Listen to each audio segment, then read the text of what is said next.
Welcome to Centre KulttuuriKauppilan. Tervetuloa Taidekeskus KulttuuriKauppilaan. Minä olen Jetta Huttunen. I am Jetta Huttunen, the executive manager of the center. And we are now continuing with our artist talks of this year with our August's residency artist, Juyon Lee. Welcome, Juyon. Thank you. Oh, I don't need that mic. Yeah. Thank you so much. Take this away. And after the talk, we will have a short Q&A. Thank you. Awesome.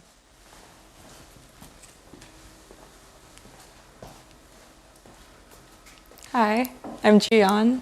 You can go to the next slide. I just put like a little map because this is my first international artist residency, so a residency that I'm doing outside of the US. Just wanted to tell you a little bit about where I'm coming from. So I was born in Seoul, South Korea, which is located, I'm just gonna move a little bit, right there. And I moved to the States when I was 10, and then I moved to the East Coast in Boston, and Boston's located around here in this entire country. And these are just very like representational Google photos of the places I'm coming from, but I'm more like used to kind of a suburban life. It's not as like urban, but I do have more access to the city. But it's a very different landscape than we can go to the next slide. And I just wanted to talk a little bit about what brought me to Finland.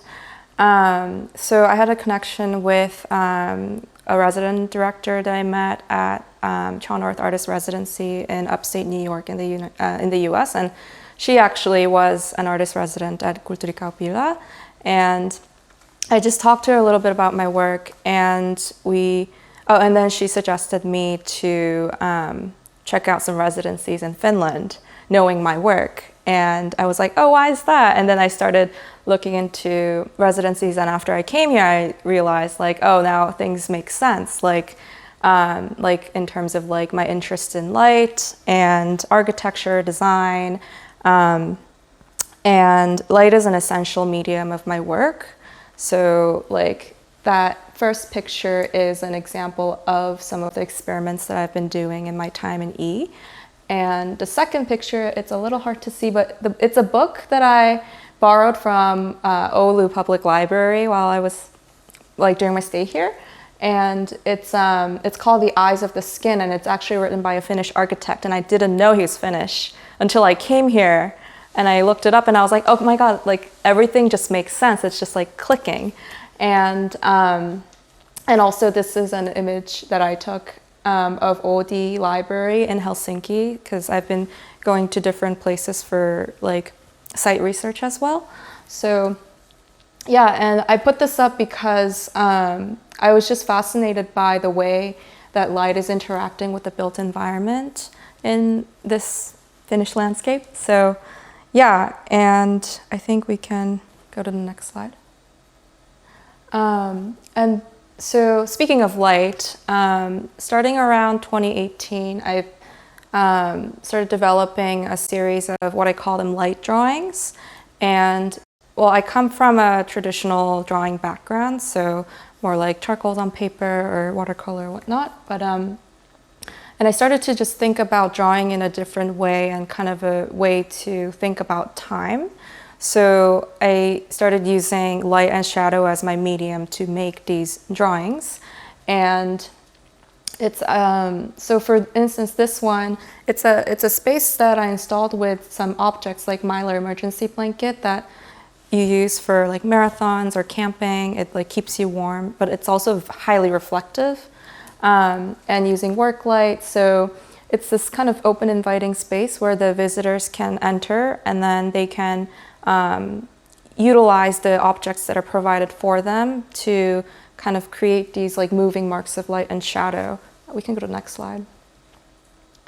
And this is another example of the work that's part of the same series. And this one was done in Vermont Studio Center, also in the US. Can go to the next slide. And you can see that the light drastically changes depending on how you're interacting with the objects in the space and light. So, and the work is incomplete without people in it. Like it needs the people to complete the work. So we can go to the next slide.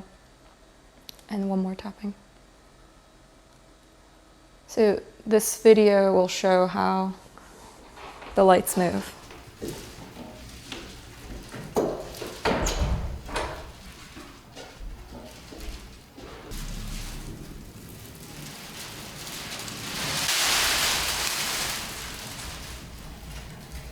So for this one, it had the strings attached to the door, so as soon as you enter the space, you're immediately activating it.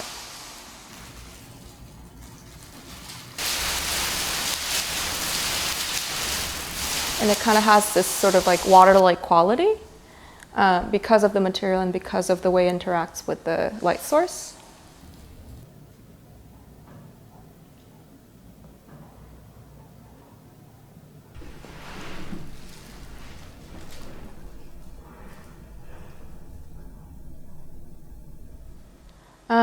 And over the pandemic, I started to work more with photographs or like still and also like moving images because I was in the middle of grad school and had to go through this like Zoom critiques, and working with like three-dimensional things, it's very hard to like convey even like what I made to the people behind the screen. So I kind of started to think more about images and how like the way I document it affects the way people understand what I'm trying to deliver.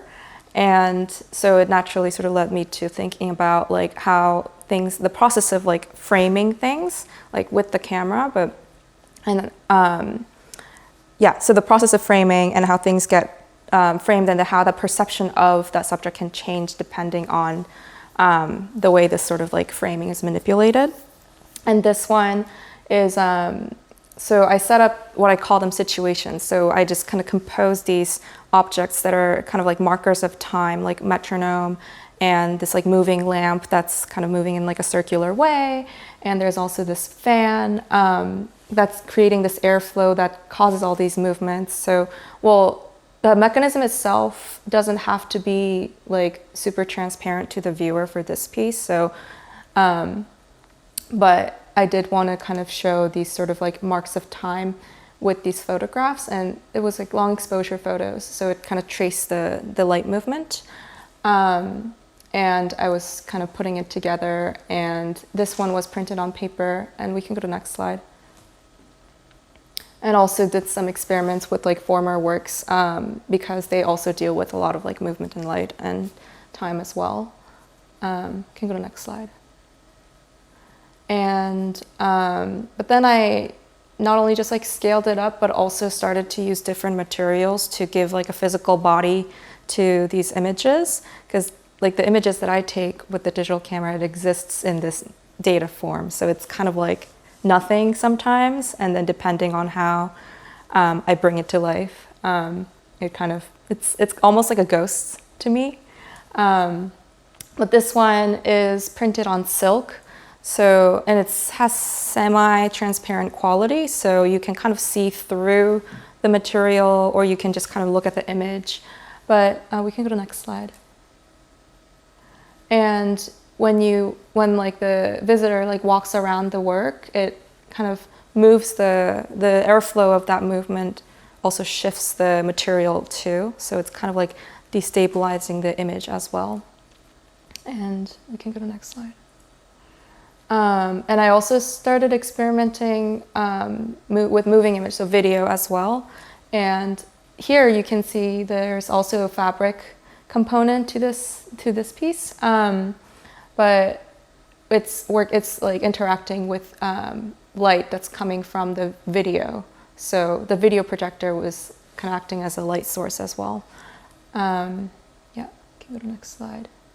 And I kind of work serially, so like I take one thing and I just kind of make different, I don't know if I should call them iterations, but or versions or whatnot. They kind of develop into different forms.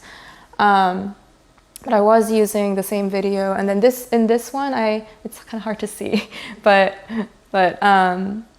there's this kind of S-shaped wall that I constructed, and each like curve, like concave side had a different video.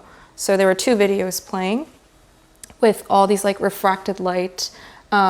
With the layers of sound and videos, it's kind of hard to tell like what's coming from what.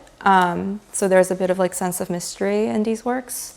And because the walls of this particular work is like very opaque in terms of the way it's constructed. So like to figure out what's on the other side, you do have to go around it to see. And so it's also kind of inviting this circular movement of the participants or the visitors as well.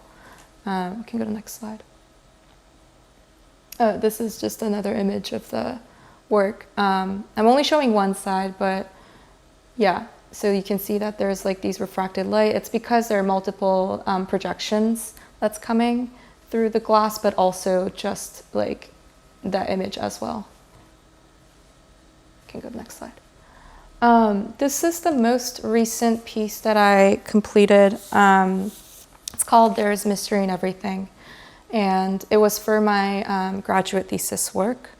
And this one is constructed with this sort of modular steel frame that I kind of put it together. I mean, I built it and then I put it together sort of like IKEA style. So I like bolt them and then brought it to the space. And it has multiple components. The wall surface I used one-way mirror film. And I used that material particularly because it's not just transparent, it actually reflects a lot of light, but you can also see so much through it. So it allows light to go through the material, but it bounces off a lot of, well, that's why all these like refractions made from. So the wall itself sort of becomes this distorted lens. And I think we can go to next slide. So I'm gonna play the video so it makes more sense how this is working, but I'm just gonna quickly explain the mechanism. So there's 2 projections on one side each, and there's also on one side there's this glass with water inside that's sitting in front of the projector, also refracting all these lights, and it sort of resembles these glass balls that's also in the video. So it has to do with like kind of the object hood, like how to see the object, and like thinking about how it's like, it's not just kind of like this like mind-body separation. It's like kind of against that idea. It's more like how things are all interrelated to one another. So yeah, we can just play the video. And you'll hear this kind of layering sounds. It's actually just same videos playing, but it's playing asynchronously, so it's playing offbeat. So it kind of creates this complexity with this sound, even though it's just like a single metronome that's playing. And also all these like glass balls clashing into one another.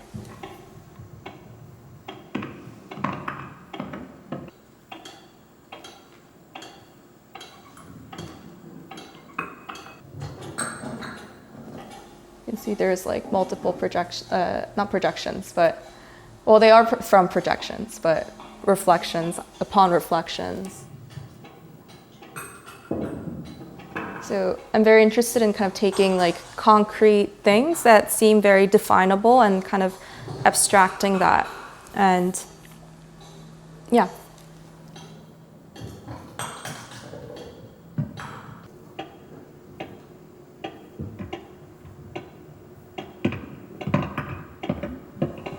And also kind of giving form to things that are kind of like constantly in flux, like by using light and like time marking devices like a metronome.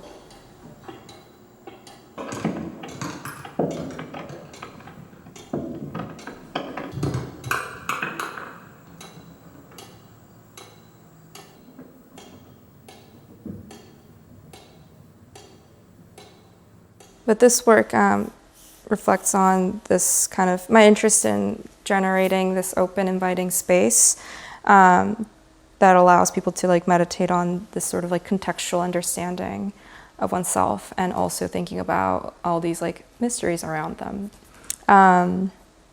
And this is, so I just put like few select examples of some of the photographs. I have like all these collections that I'm not gonna just throw all at this one presentation, but I've selected very few of them. And I'm excited to actually bring this back home so I can give it a physical body, like print it on some sort of malleable, malleable materials, like I've done with fabric, or maybe with glass, or I was thinking about using some sort of like transparent materials to also like kind of see how they look as layers, because so far I've been just using paper, more like accessible materials here. But we can go to the next slide. Yeah, so I've been using these glass bubbles that I made at Pilchuck Glass School in May, June this year, so right before coming here. And I've been using them as sort of these lenses, like a distortion device, so putting in front of the camera, and also like kind of like warping the horizon, bending the light with them. And yeah, so my time in E has been, we can go to the next slide. Yeah, my time in E has been just a lot of visiting some like natural and also like architectural sites within Finland, so like E and Oulu and Helsinki, and playing with natural light and these glass bubble lenses and the camera, and gathering all these materials so I can kind of physicalize them and give it a body, and yeah, and see where it takes from there. So I've been thinking a lot about these photographs' potentials. And you can go to the next slide. Yeah, kiitos. Thank you. Yep. So if you have any questions or comments or whatnot, feel free. Thank you, Juyon. It was really fascinating. It was just like being in an exhibition of yours, which would be really great to have if we could welcome you back to have an exhibition. And also, I really love the way that you work with the surfaces. So experimenting with things, how to project the video material into different surfaces, and of course it was really wonderful to hear about your recent work. So the photographs, the kind of landscape photographs from our beautiful nature, the Iijoki, you could see the Iijoki river and the water. I think that is also something which is kind of an ongoing element in your work. For sure. Yeah. Could you tell a little bit more about what do you think it is the day of Finnish nature today? Suomen luonnonpäivä. So maybe we could talk a little bit of what is your relationship to nature? How is it inspiring you? How are you going to bring? We can see the photographs here. Right. They are representing nature, and you seem to get inspiration. Yeah, for sure. Yeah, I also noticed like myself that, because I've taken the camera to like the natural places, more like right across, with this beautiful lake and all these trees and the forests, and also like on my way to the cities, and where I take videos and photos outside, like through this like a window of the train ride or things like that. But I did realize that I am very much like gravitated towards recording more of like the natural as in like more like the things that are like organic, and also kind of like having some sort of like horizon in the images. And I think part of it is because it kind of gives me something to bend might be part of it. And also waters keep popping up in my work too. And I'm not completely sure as of now, but I have been thinking a lot about incorporating water. Like I have also used water in my work, like that video. It's a little hard to see just from the video documentation, but there's, when the glass balls are spinning, they're actually spilling water over the surface of the mirror. And I mean, also thinking about the human body, content is like 71%-ish, I think, is made of water, and our relationship to, perhaps it might have to do with like cycles too, because I'm constantly thinking about time through my work. So, and this kind of like the water kind of being in, water in like different stages too, because it's also in the air, it's also on the ground, and it exists in this like huge pool of water, like with the like feeding the trees and feeding us. And I think it's a good, not good, but like it's something that I naturally gravitate towards because it's kind of everywhere. At least on this planet. So. Yes, it is everywhere.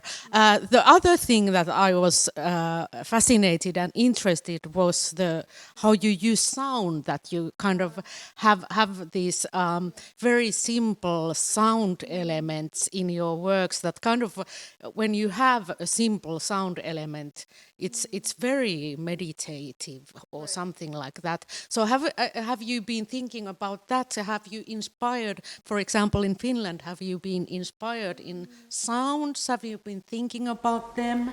Yeah, I have been. I think when I work with just photography, sometimes I forget about the sound, but then I think I, in the end, sort of try to incorporate different senses when I'm like having final or like finished work. Like for instance, when I had that photograph, I was thinking about how that's going to be affected by the airflow, or if I like install a fan, like the fan is making the sound. And so I don't really use sound in like a musical way, but it's more like a time marker device. And with the metronome, like the thing that I'm interested in is like, it just makes a really simple like tick-tock sound, but then when there's two of them playing, it's like, it can drive you crazy. Like, it's almost like two people coming together, and then, you know, like I whenever I meet someone, I kind of think of it like I'm meeting like a whole different world almost. It's like worlds clashing. So it's like when two worlds come together, there's this kind of like a bit of a chaos. And I don't mean it in any bad way, but perhaps. Yeah. That's really interesting. It's like this possible chaos, but then these people, all these metronomes have to somehow get into sync with each other, and then we can continue understanding each other and so on. So it's a very, very, very good message. What about the audience? Do we have any questions, any comments, feedback, or anything? Whatever is good. About the book you found. Oh, yes. About the book you found in Oulu Library. Who Yes. was the author? Oh, I might butcher his name. It's Juhani Pallasmaa. Yes. Juhani Pallasmaa. Juhani Pallasmaa. A very famous Finnish architect. Yeah, so the book is called The Eyes of the Skin, and it's, I didn't go to architecture school, but I heard it's like a lot of architecture students read that book. But I encountered that book in my grad program, and my advisor recommended me to read the book because of my interest in kind of building these sort of like large scale spaces. And it talks a lot about the importance of kind of being aware of different senses. And even like when people think about architecture, sometimes like you just get drawn to only the visuals, but then actually the whole experience, like it's a lot more than just the eyes. And what eyes do sometimes can create a more of this sense of detachment and distance than like kind of like allowing you to have this sort of more like immersed experience. So I've been thinking about that book a lot, and the way it's written is like it's not too complicated, but also it's very poetic, and it almost confused me because I was like, wow, do I have to study architecture? Like, I mean, I came to a conclusion that I want to keep making art, but also like do the research in architecture as well. But yeah, that is the book. Yeah. Yeah, thank you. I was interested in the light element of your work Yes. because obviously Finland is very particular in the quality of light, especially when the days are really long. Yes. Do you think the light is different in the work you've done here than your previous work, and how will that go forward in your work? Yeah, for sure. Because, well, I think I got really lucky that I'm here at this time, especially like as someone who works like heavily with light, and having this extended daylight allowed me to just be outdoors for longer. And also it like changed my body clock too. I was kind of realizing that like my body got confused, like when to wake up or when to go to bed. Yeah, speaking of all these like cycles and time, but yeah, and also kind of having that extended daylight, and also this lake especially, I'm very drawn to this place because I noticed that a lot of these like lakes in Finland, they're very clear. So it really reflects like even the clouds, like all these things, like details in the that I find in just when I just look at the sky, and it's like completely like reflected. Yes. But then with like light movement of the wind, it kind of like changes that. So it's like creating its own, I don't know, kind of like moving painting almost. So yeah, I've been very drawn to that and kind of thinking about that a lot. And it's probably why I've been also gravitated towards like kind of keep capturing or like being around water or like being around these like very reflective places. So yeah, thank you. Thank you so much. And also the great photograph that we have of you sitting by the water, by the river. We love that photograph. I love it too. Okay, but thank you, Juyon. We're really happy to hear about your work and so happy to have been able to have you as our residency artist here in KulttuuriKauppila Art Center. Thank you. Thank you. Thank you so much.